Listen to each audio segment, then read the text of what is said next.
മകൻ പിതാവിനെ നോക്കി പറഞ്ഞു, അച്ഛാ, നിങ്ങൾ നോക്കി നമ്മളെ വീടിൻ്റെ അപ്പുറത്തെ ആ അച്ഛനൊന്ന് നോക്കുമോ എന്ന് ചോദിച്ചു. ആ റിച്ച് ഡാഡിനൊന്ന് നോക്കുമോ എന്ന് ചോദിച്ചു. പുവർ ഡാഡ്, അവൻ്റെ അച്ഛൻ ഒരു അധ്യാപകനാണ്. മാസം ശമ്പളം കിട്ടുന്ന അച്ഛൻ നോക്കിയിട്ട് പറഞ്ഞു, മോനെ, നീ പഠിച്ചു വലുതായി അതുപോലെ ആവ്. അപ്പം നിനക്കും നമ്മുടെ അയൽവാസിക്കുള്ളത് പോലത്തെ വലിയ BMW കാറും വലിയ മണിമാലകളൊക്കെ ഉണ്ടാവും എന്ന് പറഞ്ഞു.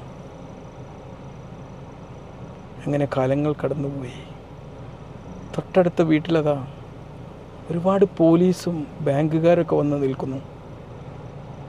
മകൻ ചോദിച്ചു, അച്ഛാ, അതാ പോലീസൊക്കെ വരുന്നുണ്ടല്ലോ. പാവം അച്ഛൻ